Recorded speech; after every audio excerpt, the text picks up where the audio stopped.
When my daughter got married, I stayed silent about the $75 million I inherited from my late husband. Thank goodness I did. Because days later, her husband showed up with a lawyer at my door.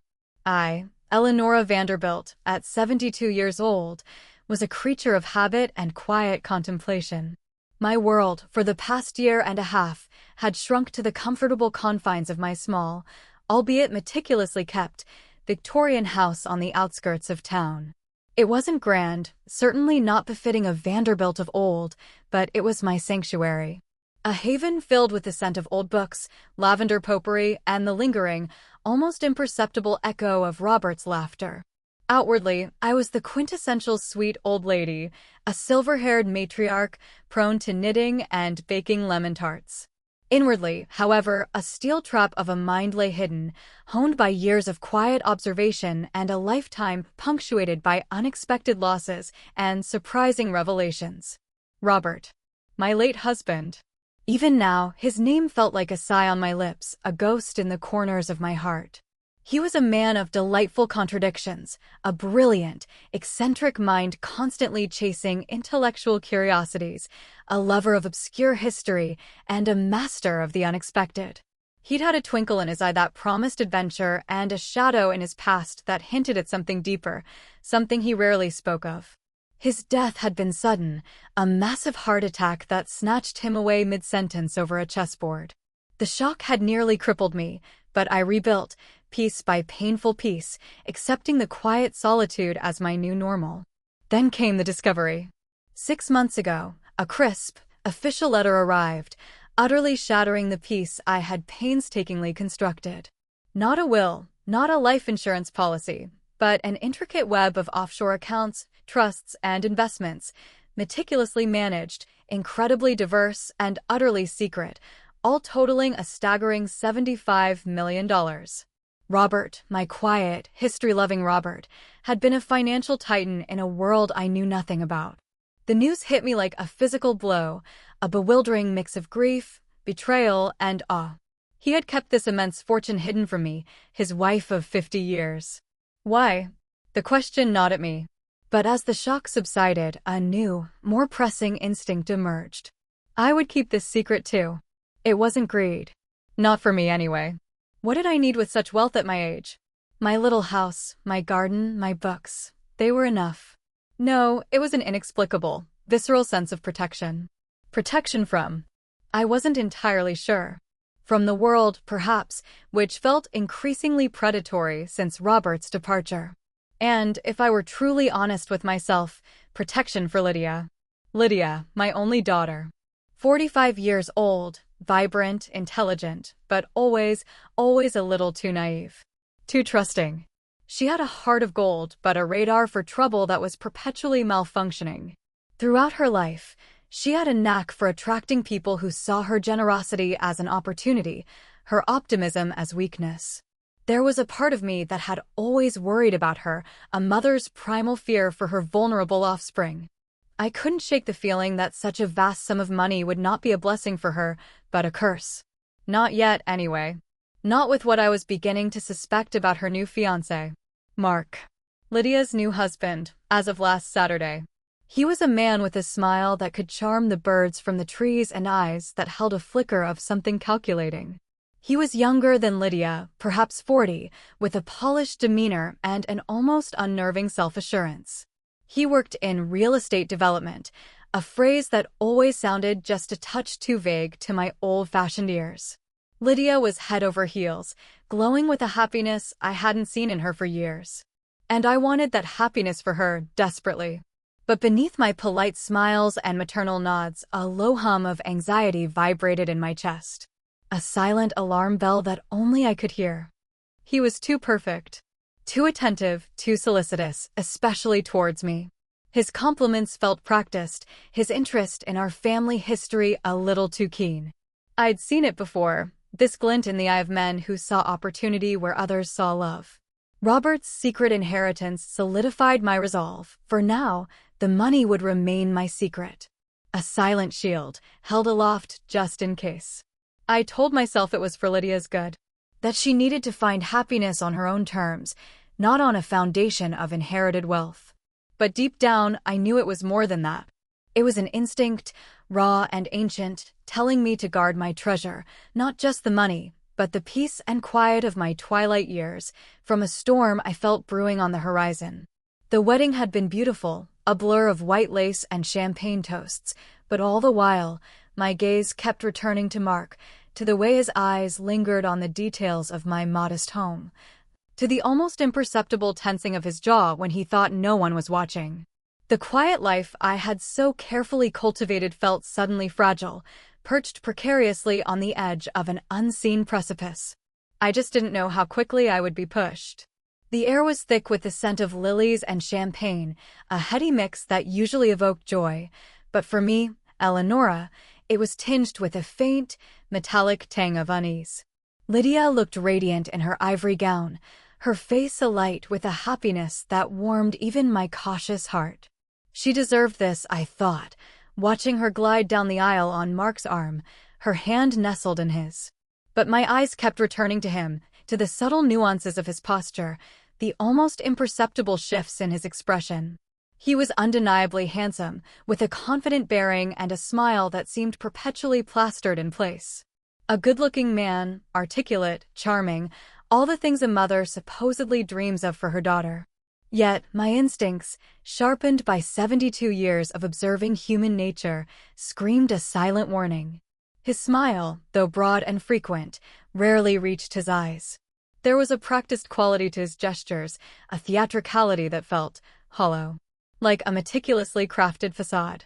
I sat through the ceremony, a polite, demure mother of the bride, exchanging pleasantries with distant relatives and Lydia's colleagues, all the while a frantic internal monologue played out in my mind. $75 million. The weight of that secret pressed down on me like a physical burden. Was I doing the right thing, keeping it from Lydia? My daughter, whom I loved more than life itself. The justifications I had built for myself resurfaced. Lydia's past indiscretions, her tendency to see the best in everyone, even when the worst was staring her in the face. She had been burned before, financially and emotionally. A large inheritance, particularly one acquired in such an unexpected and clandestine manner, would be a magnet for trouble. And Mark, with his too bright smile and too sharp eyes, felt like trouble personified. During the reception, as the band played a cheerful jazz tune and guests mingled, Mark made a point of coming over to my table. He bent down, his voice a smooth purr, his hand lightly resting on my shoulder. "Eleonora, you look absolutely stunning today. And Lydia, well, she's never looked happier. Thank you for raising such a wonderful woman." His words were perfect, textbook son-in-law charm. But his eyes, as they swept across the modest pearl necklace I wore, then over my simple silk dress, lingered for a fraction too long. "This house," he continued, straightening up slightly, gesturing vaguely around the small, elegant ballroom Lydia had chosen for the reception. "It's lovely, but perhaps a little too much for you now, all alone. You know, the market is quite good for properties in this area." My heart gave a little lurch. He knew nothing of the house's true value, the small, quiet treasure it was. But his questions felt leading, too pointed for polite conversation at a wedding. I feigned a gentle, almost wistful smile. "Oh, Mark, dear. This old house and I, we're like two old friends. We understand each other. And besides," I chuckled softly, "what little Robert left me is barely enough to keep the roof from leaking, let alone consider moving to some fancy new place." I gave a delicate, dismissive wave of my hand, perfecting the act of the slightly dotty, financially struggling widow. One lives frugally in one's golden years, you know. He smiled, a flicker of something unreadable in his eyes, but he dropped the subject. He was good, I granted him that. He didn't press. But the seed of suspicion he had inadvertently planted had already taken root in my mind. Later, as the evening wore on and the champagne flowed more freely, I witnessed a small incident that solidified my unease. A young waiter, perhaps new to the job, accidentally spilled a tray of drinks, narrowly missing Lydia's pristine white dress. He was profusely apologetic, flustered, and embarrassed. Lydia, ever gracious, simply laughed it off, assuring him it was no harm done. But Mark, who had been chatting animatedly with a group of friends, turned on the poor boy with an unexpected, almost violent snap. His voice, though kept low, was laced with an icy menace. "Watch what you're doing, you imbecile. Do you have any idea how much this evening costs? Be more careful next time, or you'll find yourself out of a job." The waiter blanched and practically fled. The friends Mark had been speaking to looked momentarily uncomfortable, and even Lydia's bright smile faltered for a second, a shadow passing over her features. Mark quickly composed himself, turning back to his conversation with a charming, apologetic shrug. "Some people just can't handle pressure," he quipped, and the moment passed for everyone else.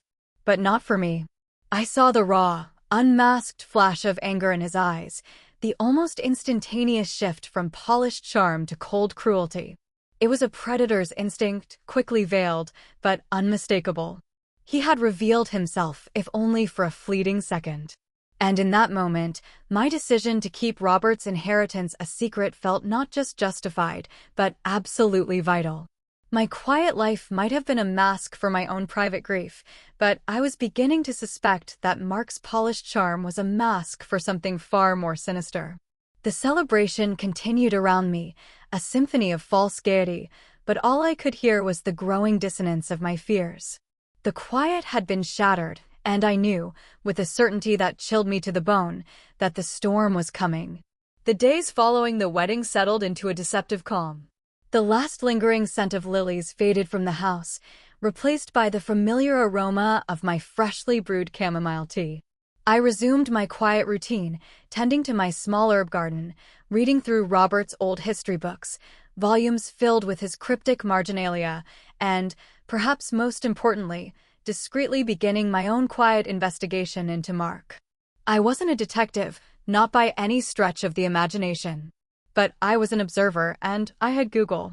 The internet, a marvel I still hadn't quite mastered but understood the power of, yielded surprisingly little on Mark Harrison.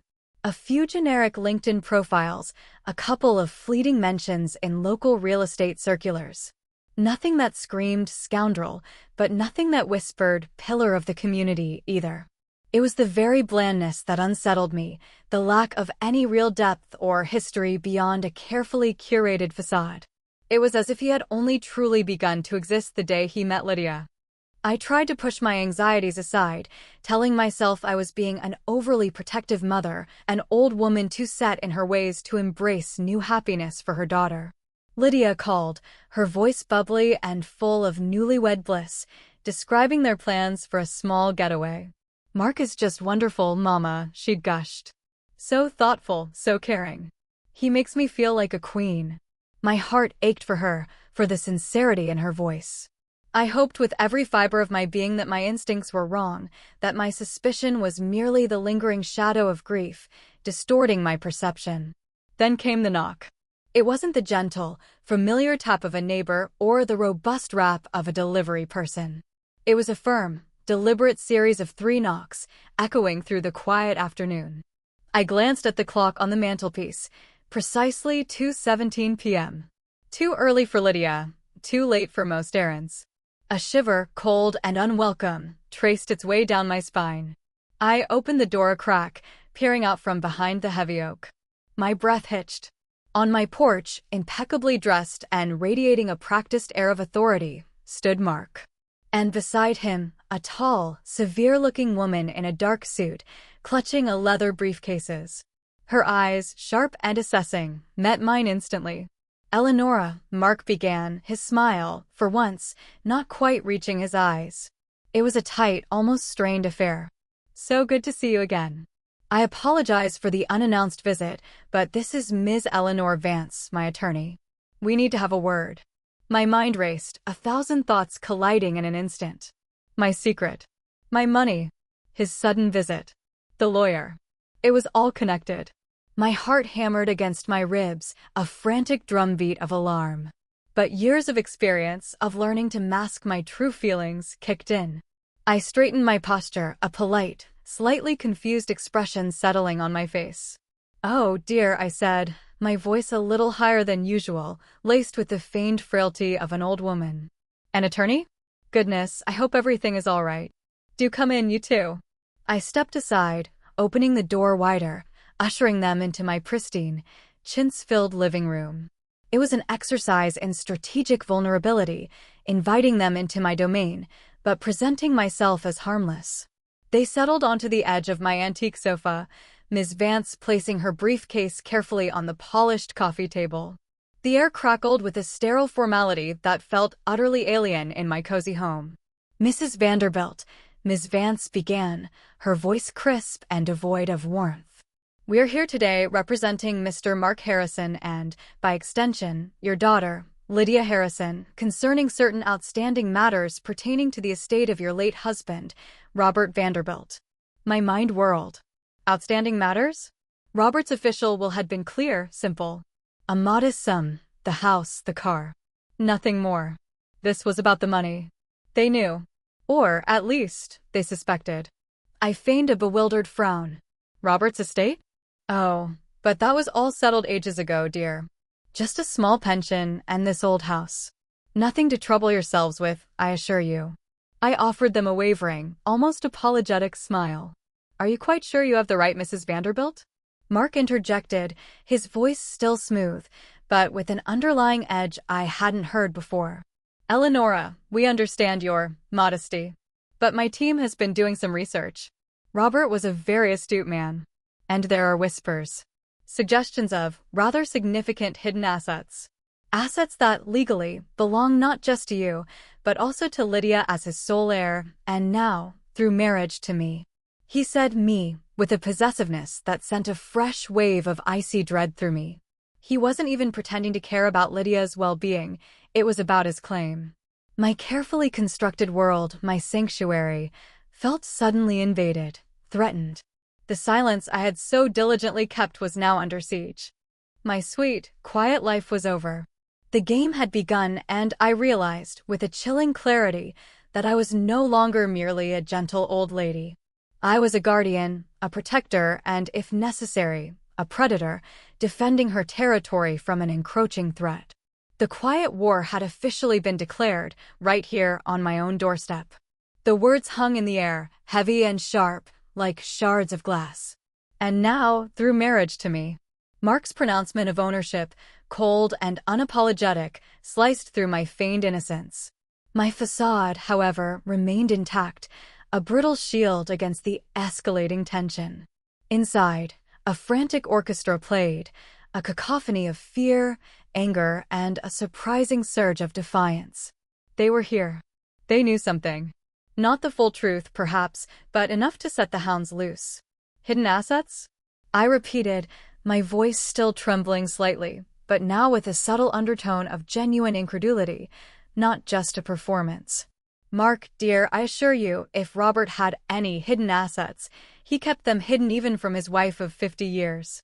He was a sentimental man, not a secretive magnate. I gave a small, disarming laugh, as if the very idea was preposterous.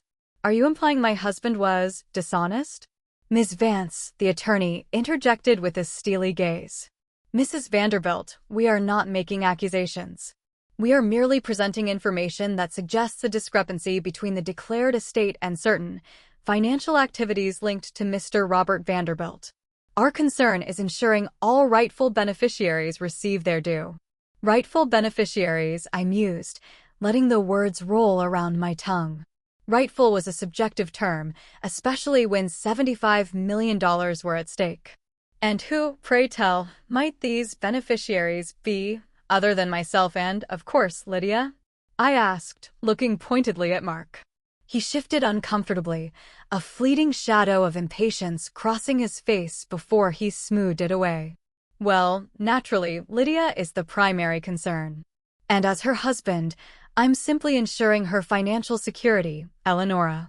You understand, of course. We just want to get to the bottom of this. Transparency, you know. Transparency. The word tasted like ash in my mouth. His version of transparency meant stripping me bare. My mind, usually so placid, was now a vortex of strategy. I couldn't betray my hand. Not yet. I needed time. I needed information. Most importantly, I needed an ally. I see, I said, a slow, thoughtful nod.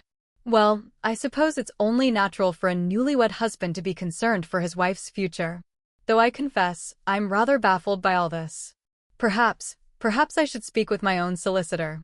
He handled Robert's will, a very straightforward affair, as I recall. I paused, letting my gaze drift vaguely out the window. Such a lot of bother over nothing, really. Ms. Vance's eyes narrowed. Mrs. Vanderbilt, we would prefer to resolve this amicably, directly. Bringing in additional legal counsel would only complicate matters and increase costs.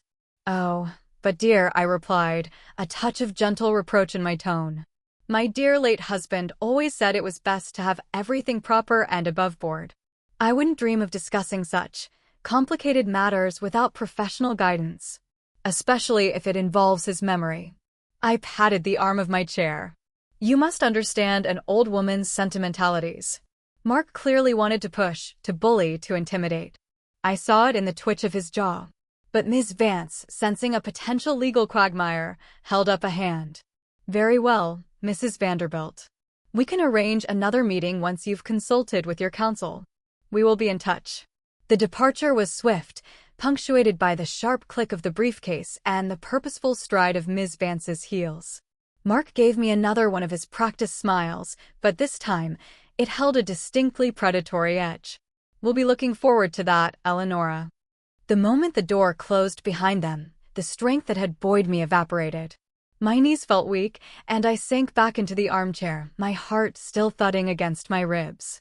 This wasn't just about money, it was about control, about power. And they were playing dirty. But so would I. My first thought was Arthur. Arthur Stone. A name that conjured images of oak-paneled courtrooms, shrewd intellect, and an unwavering moral compass. He had been Robert's closest friend, a brilliant judge who had retired years ago but still took on a select few, immensely complex cases as a private counsel. He was a man of integrity, utterly discreet, and, most importantly, he had known Robert. He would understand the nuances, the unspoken histories. I reached for the antique rotary phone, my fingers fumbling slightly with the numbers. Arthur's number, memorized decades ago, still came easily. A familiar, gravelly voice answered on the third ring. Stone residence, Arthur said. Arthur, it's Eleonora, I whispered, my voice still trembling a little. A beat of silence, then his voice, softer, concerned. Eleonora? My dear, what's wrong? You sound troubled. Troubled is an understatement. Old friend, I replied, taking a deep breath, marshaling my thoughts. I believe I've just been served notice in a game of cat and mouse.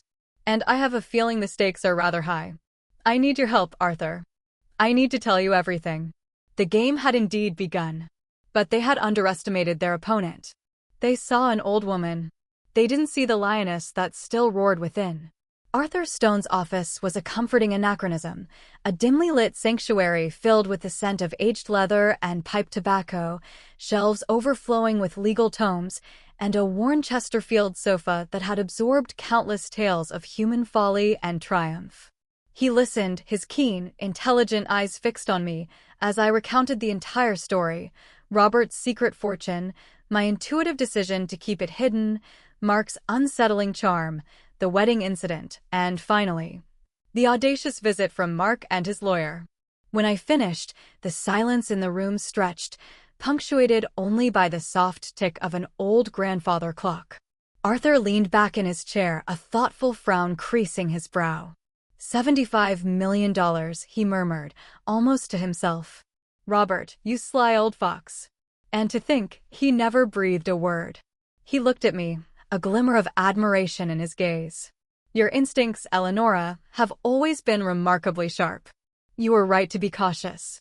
His words were a balm to my raw nerves. But how did they know Arthur? Or how did they suspect enough to bring in an attorney? Arthur steepled his fingers. Mark is a predator. He married your daughter for a reason, and it wasn't just her charming personality, I dare say.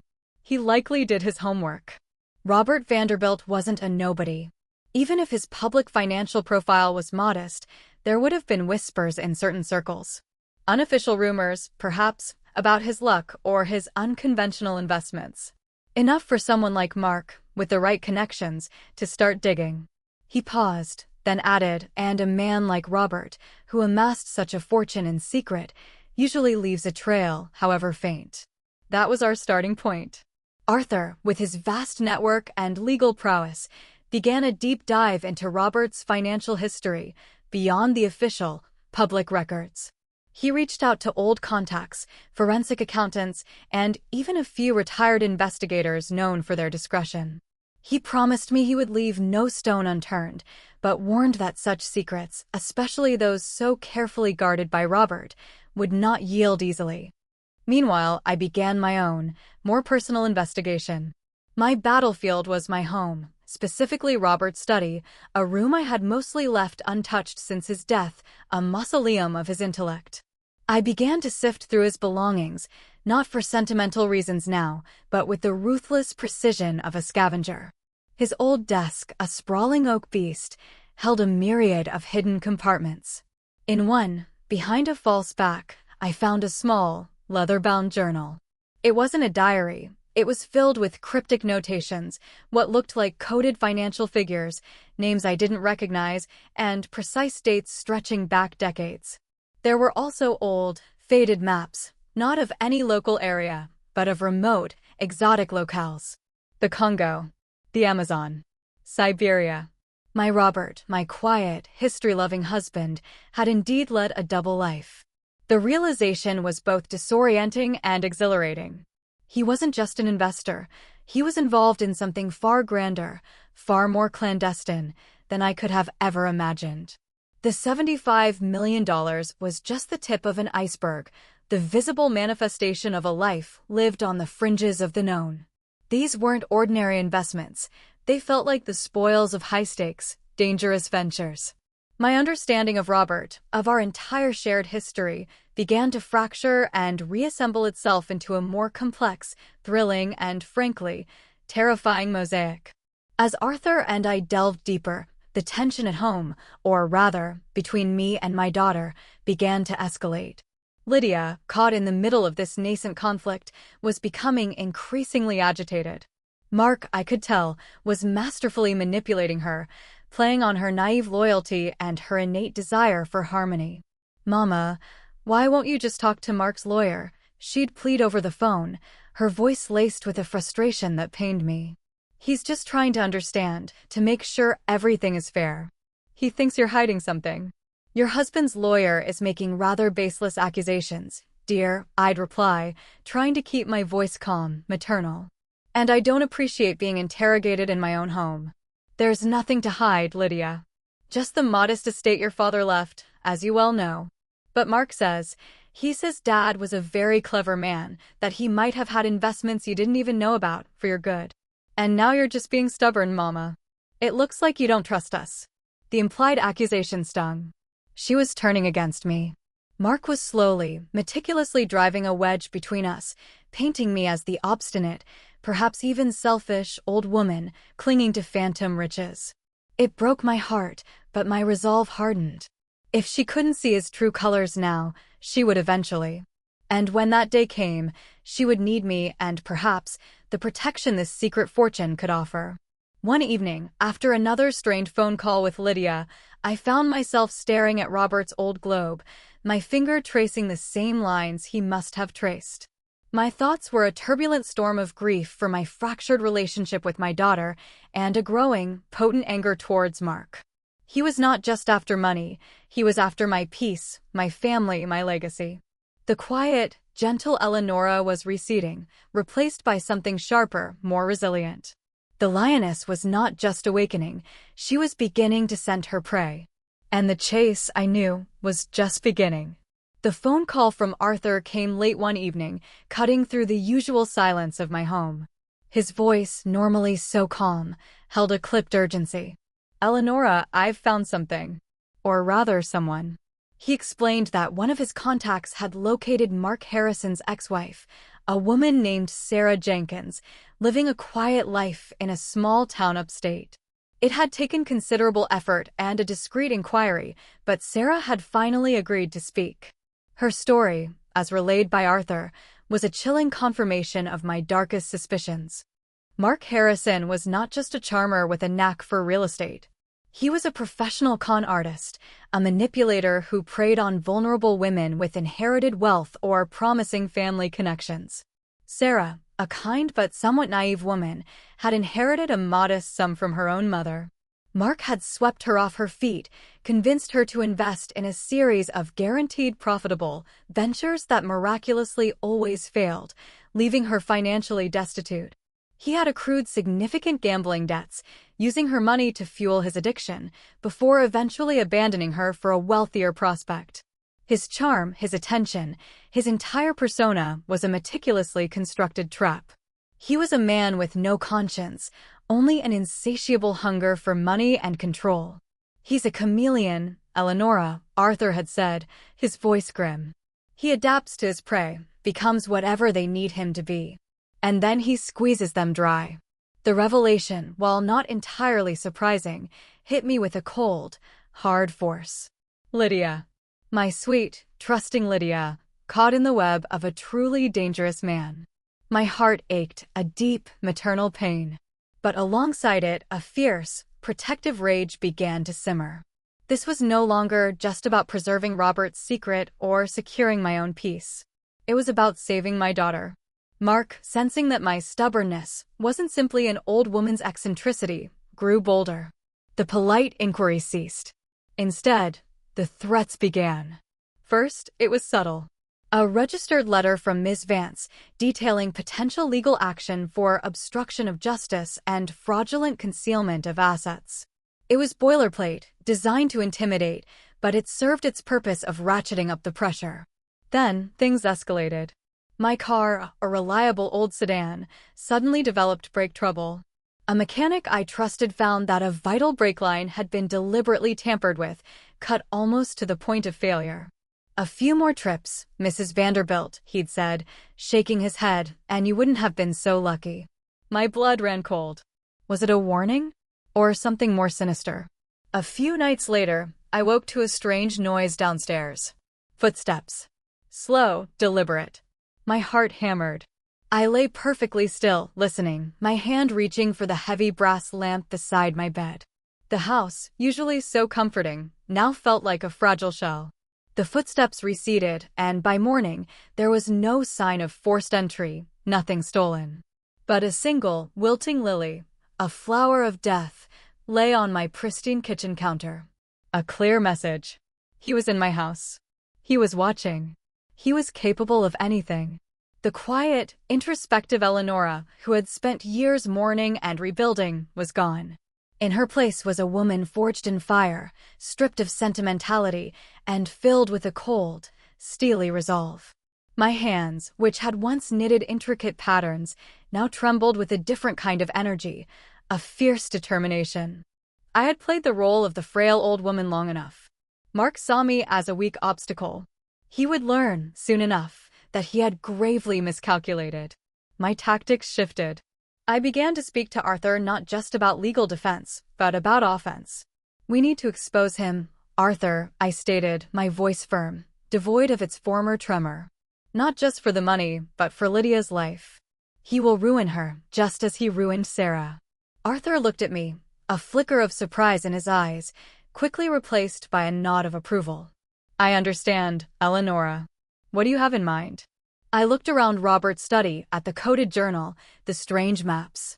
Robert always had a flair for the dramatic, a love for puzzles. "I think it's time we gave Mark a puzzle of his own. One designed to lead him exactly where we want him to go." My husband, the man who had loved enigmas, had left behind not just a fortune, but a dangerous, intricate game. And I, his seemingly ordinary wife, was finally ready to play. The hunter had become the hunted, but this old woman, with her quiet strength and sharpening wit, was about to become the most dangerous player on the board. The wilting lily on my kitchen counter had been the final straw. It was not merely a threat, it was a violation, a physical invasion of my sanctuary. The fear, for a fleeting moment, had been paralyzing. But then it transmuted into something cold and solid, clarity.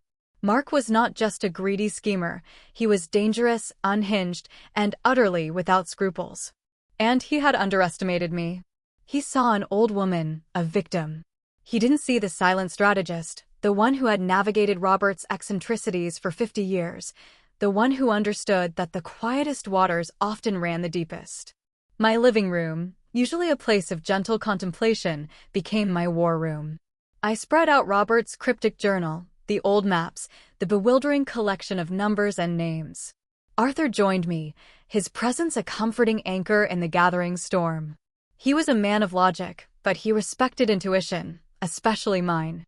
He thinks I'm a simple mark, Arthur, I stated, my voice steady, my gaze fixed on a faded photograph of Robert, his eyes twinkling with a mischievous intelligence. He believes I'm easily intimidated, easily manipulated. We will use that against him. Arthur raised an eyebrow. And how do we do that, Eleonora? He's proven he's willing to cross lines. By giving him what he thinks he wants, I replied, a slow, calculated smile touching my lips. A piece of the pie. A tantalizing, seemingly attainable piece. Enough to make him drop his guard, to become sloppy.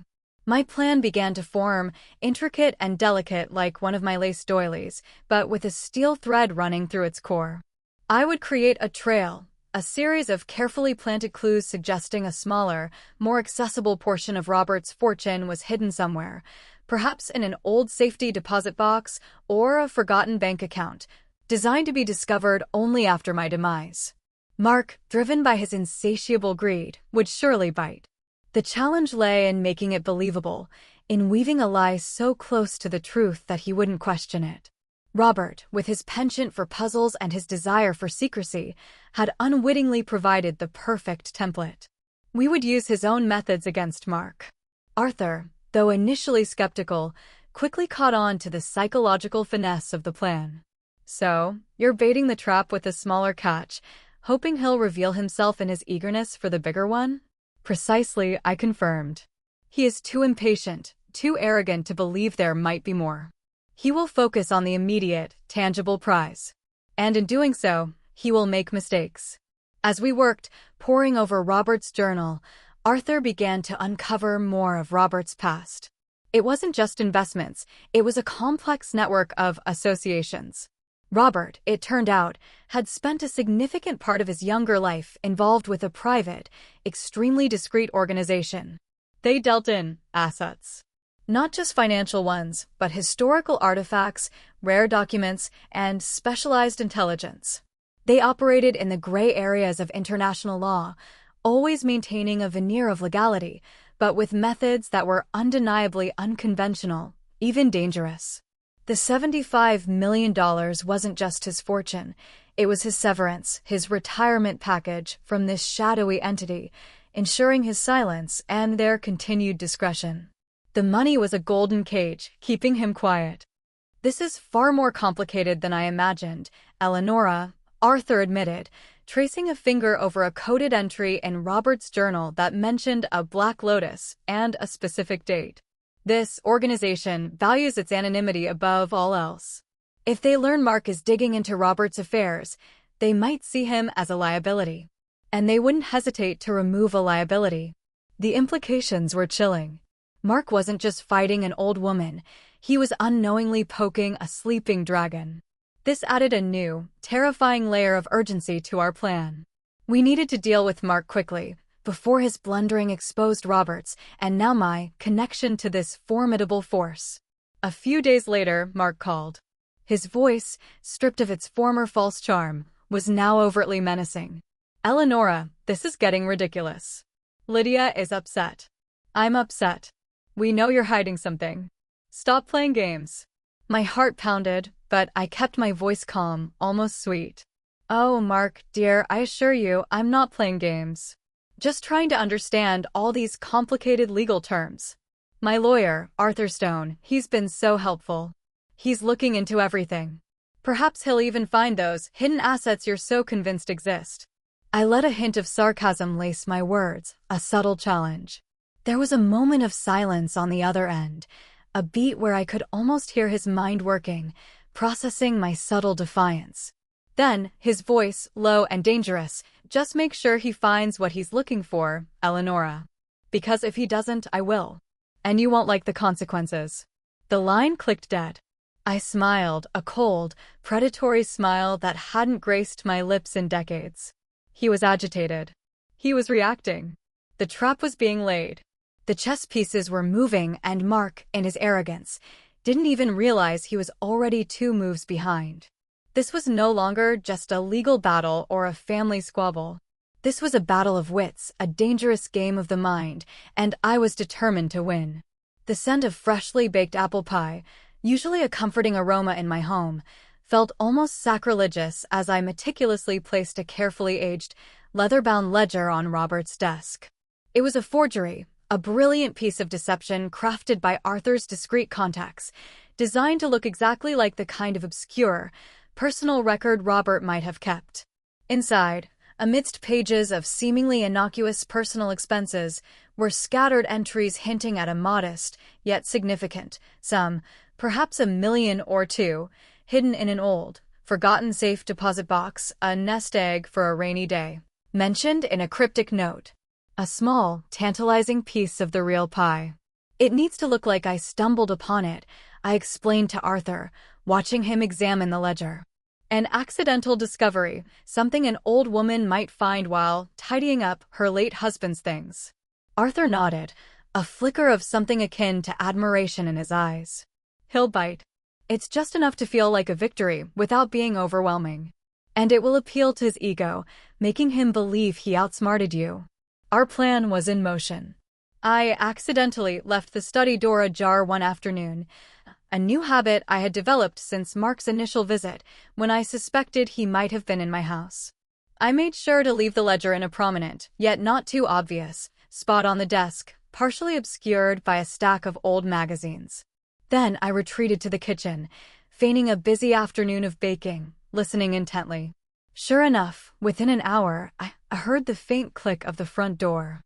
Not a knock, but the soft, deliberate sound of a key turning. He no longer bothered with civility. I held my breath, the rolling pin paused midair. Footsteps, stealthy but confident, moved through the hallway, heading straight for the study. A muffled rustle, a triumphant, almost inaudible sigh. I allowed myself a small, grim smile. He had taken the bait. The true challenge, however, was Lydia. She was still caught in Mark's carefully woven web, her loyalty torn, her trust eroded. The emotional toll of her growing alienation was immense, a silent ache in my chest. But I knew, with a mother's fierce certainty, that she needed to see Mark for who he truly was, to break free from his grasp. She couldn't hear it from me, she had to witness it herself. Providence, or perhaps just cruel timing, delivered the opportunity. Lydia, worried sick about the escalating tension, decided to pay an unannounced visit. She arrived moments after Mark had, unknowingly, pocketed the fake ledger and slipped out. "Mama? Are you all right?" she called out, her voice tight with concern as she found me in the kitchen, pretending to be absorbed in my baking. "I tried calling, but you didn't pick up. And your front door was unlocked." I turned, feigning a start. "Oh, Lydia, dear. What a lovely surprise. I must have been so engrossed.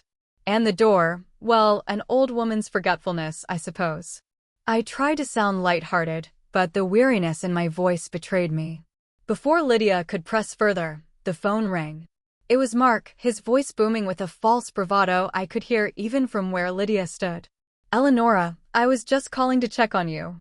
I was nearby, thought I'd pop in, but you must have been out. I hope everything's all right." My eyes met Lydia's. She heard the forced cheerfulness, the transparent lie. The air in the kitchen thickened with unspoken understanding. Her brow furrowed. "Mark called? But I just saw him leaving your house, Mama. He was carrying something." My heart gave a triumphant lurch. Finally. I kept my voice even. "Did you, dear?" "Well, perhaps he was just checking on me. He worries, you know. He's a good husband." I left the statement hanging, letting the irony sink in. Lydia said nothing, but a flicker of doubt, sharp and agonizing, passed through her eyes. The seed of suspicion I had carefully tried to plant had finally begun to sprout. But then another, more ominous layer was added to our dangerous game. Arthur called me the next morning, his voice hushed. "Eleonora, the organization, they know. About Mark's digging. They're concerned. Very concerned. How concerned? I asked, a cold dread coiling in my stomach. Enough to send a message, Arthur replied. One of Mark's business associates, a man he owes money to from his gambling days, was found with a broken leg and a warning. Back off from the Vanderbilt estate. And the warning mentioned your name, Eleonora. They believe Mark is a loose cannon, threatening their carefully guarded secrecy. The stakes had just become terrifyingly real.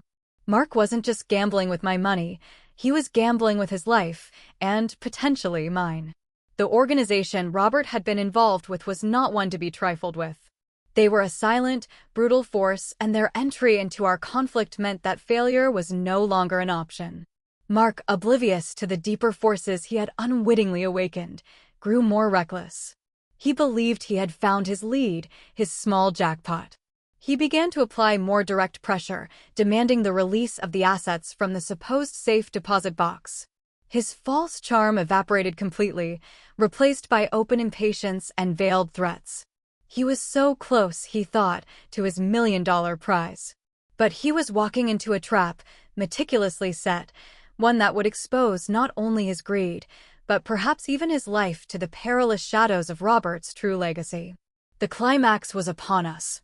The air in the old, ornate bank vault felt heavy, almost suffocating, thick with the scent of old paper and dust.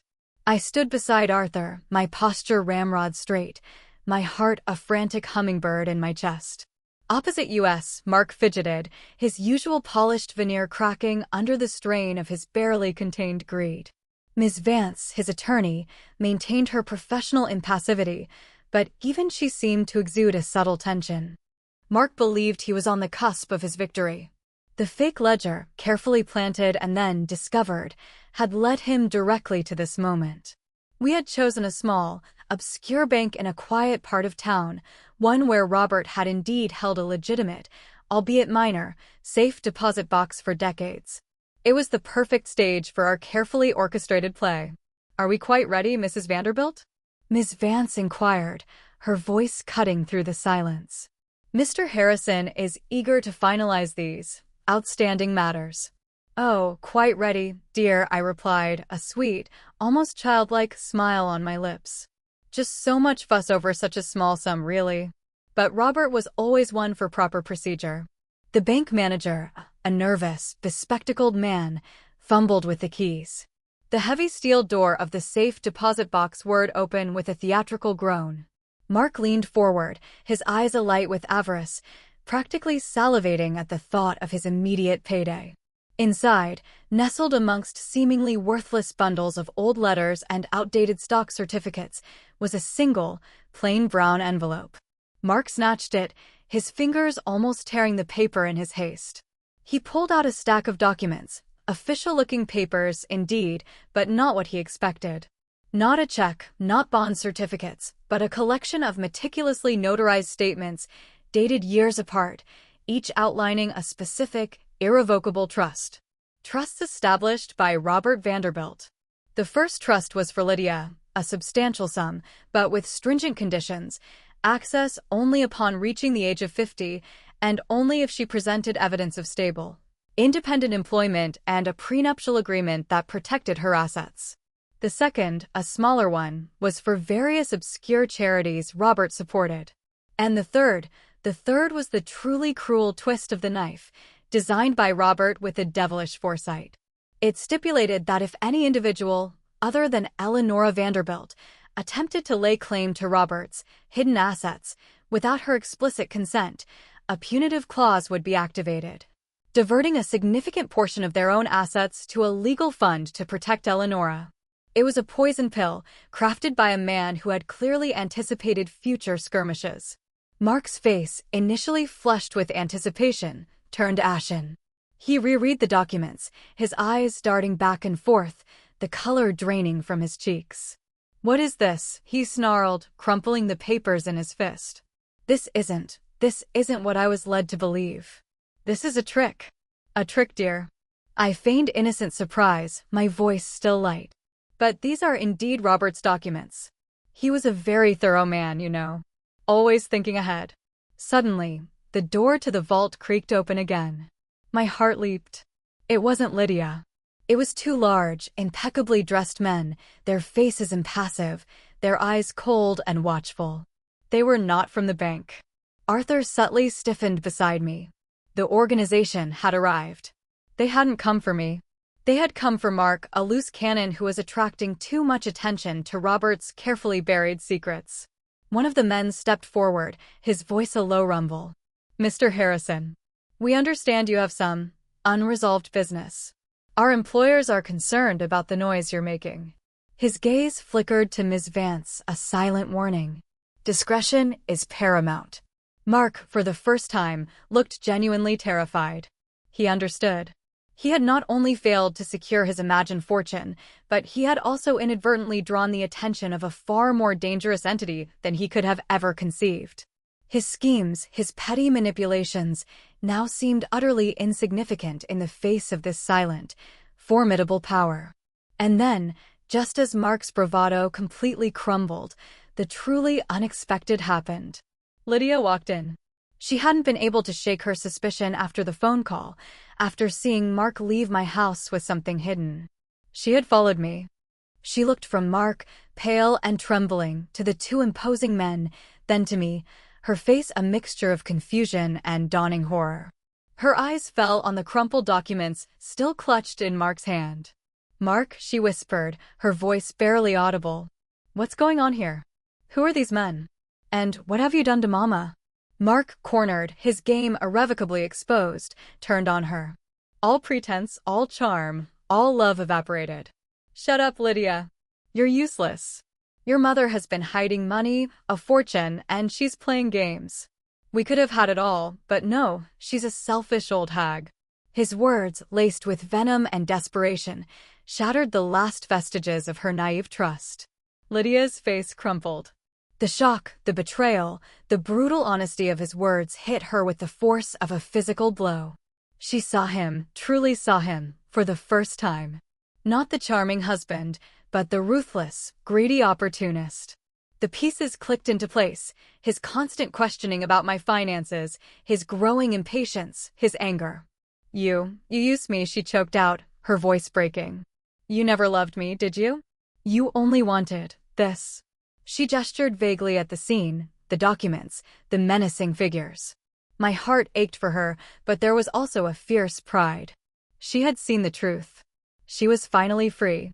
Ms. Vance, sensing the complete collapse of her client's position and the dangerous new players in the room, quickly distanced herself. "Mr. Harrison, I believe our representation ends here. You have compromised our position and acted against advice." The two men from the organization stepped forward, their movement swift and decisive. They didn't touch Mark, but their presence alone was enough. "We suggest you reconsider your current trajectory, Mr. Harrison," one of them said, his voice quiet but utterly chilling. "And ensure no further noise is made concerning the Vanderbilt estate. For your own well-being." Mark, beaten, exposed, and utterly terrified, could only nod, his eyes wide with a fear I hadn't seen in him before. His hunt for my phantom millions had led him not to riches, but to ruin. My trap had worked. The predator was ensnared. The silence that followed Mark's humiliating exit from the bank vault was profound, broken only by Lydia's quiet sobs. The two men from the organization had vanished as silently as they had appeared, leaving behind a chilling sense of their omnipresent power. Ms. Vance, with a curt nod, had followed them, undoubtedly keen to distance herself from a client who had so thoroughly self-destructed. I moved to Lydia, enveloping her in my arms. Her body trembled, racked by a mixture of shock, betrayal, and a profound, aching sorrow. She wept into my shoulder, not the tears of a child, but the wrenching sobs of a woman whose carefully constructed world had just imploded. "Mama," she choked out, I can't believe it. He said those things. To me. To you." "I know, my love," I murmured, stroking her hair. "I know. There was no need for explanations, no need for 'I told you so.' The truth, delivered by Mark himself, had been brutal but effective. She had seen him unmasked, stripped of his facade, a truly ugly truth laid bare. Arthur, ever the steady presence, quietly handled the bank formalities. The fake ledger and the trust documents were carefully put away, the deception maintained, at least for now. He understood the delicacy of the situation, the emotional wreckage, and the continuing threat that Robert's secret and the organization it attracted still posed. In the days that followed, Lydia retreated into herself. She moved back into my house, seeking the familiar comfort and quiet solace she had once taken for granted. The initial shock gave way to a simmering anger, then a deep, debilitating grief for the love she thought she had found. It was a painful, necessary process of disillusionment, a stripping away of her naivety.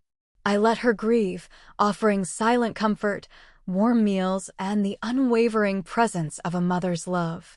We talked, sometimes for hours, sometimes in comfortable silence. She slowly began to understand my caution, my secrecy, seeing it not as a betrayal, but as a desperate act of protection. "You knew, didn't you, Mama?" she asked one evening, her eyes red-rimmed but clear. "About him?" I nodded gently. "My instincts rarely fail me, dear. And your father, he taught me a thing or two about reading people. And about keeping secrets." The conversation then turned to Robert, and for the first time, I felt ready to share parts of his truth with Lydia. I showed her the coded journal, the maps, the hints of his clandestine past. I explained the organization, not in intricate detail, but enough for her to grasp the magnitude of the world her father had moved in, and the reason for his vast, hidden fortune. She listened, her eyes wide with a new understanding, a new respect for the complexity of the man she had called father and the woman she called mother. As for Mark, the organization handled him discreetly, efficiently, and with terrifying finality. News filtered through the local gossip mill of a businessman who had suddenly vanished, leaving behind a trail of mounting debts and broken promises. There were no police reports, no public outcry. Just a sudden, complete erasure.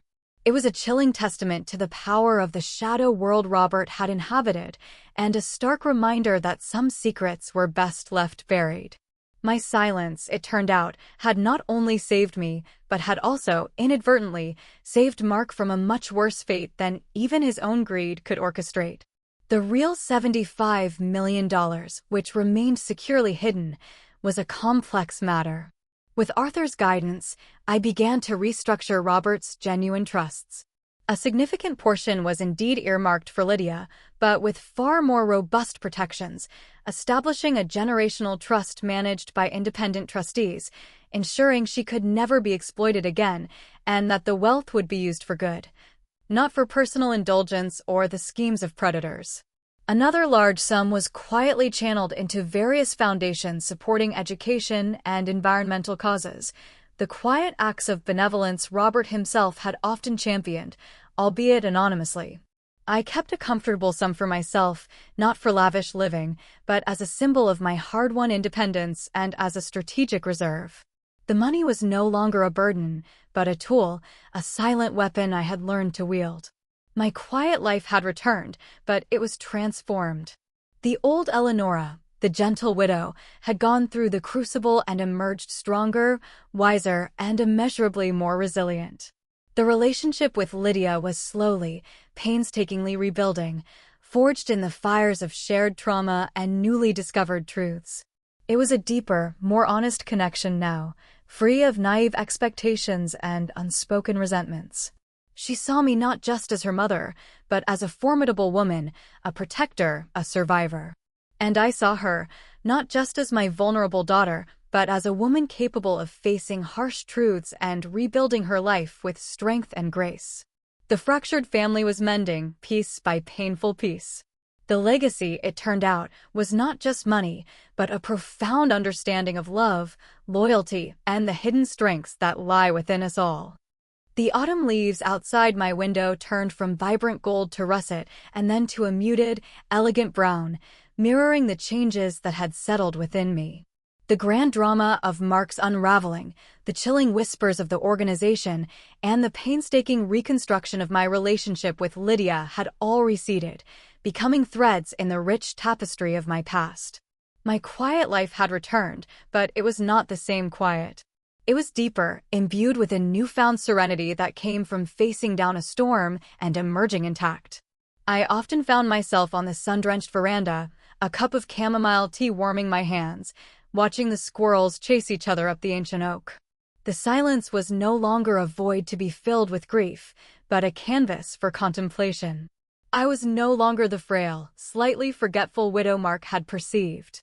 The journey had stripped away the outer layers of my former self, revealing a core of steel I hadn't known I possessed.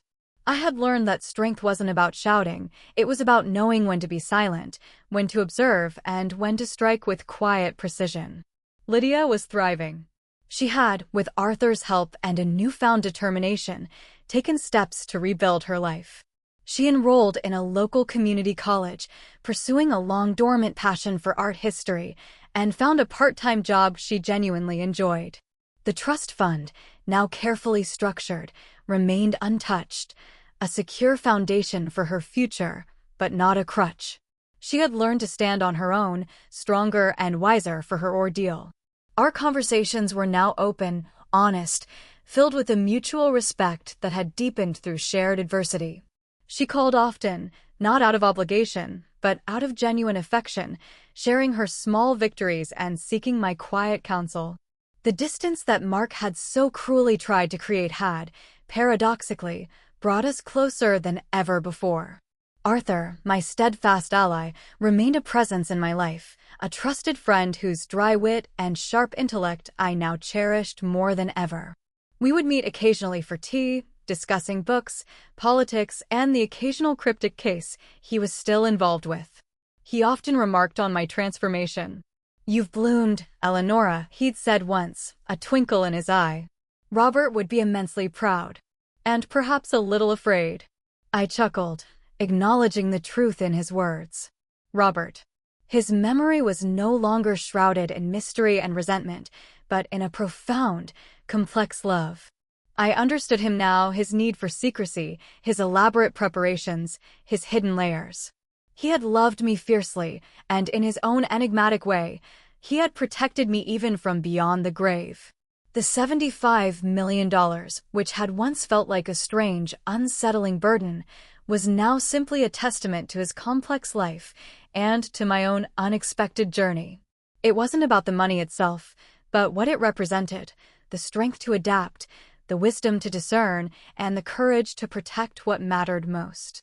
One afternoon, I sat on my veranda, the golden light of the setting sun bathing the garden in a soft glow. In my hand, I held an old, slightly frayed photograph of Robert. He was younger in the picture, his arm around me, a familiar, knowing smirk playing on his lips, his eyes sparkling with that characteristic mischievous intelligence. It was as if he was looking directly at me, through the veil of time, a silent chuckle escaping him. "I knew you'd handle it, my dear," his eyes seemed to say. I always knew. A gentle breeze rustled the leaves of the oak, carrying with it the faint, sweet scent of late-blooming roses. I smiled, a genuine, unburdened smile. I had walked through the fire, navigated the treacherous waters of deceit and danger, and emerged on the other side. My quiet life was no longer a mask, but a deeply earned peace. I knew that life, in its infinite wisdom, would always present new challenges, new mysteries, new shadows. But I was ready. I was Eleonora Vanderbilt, and I had learned that sometimes the loudest cry for help is a profound silence, and sometimes the most impenetrable shield is simply the wisdom of a quiet heart.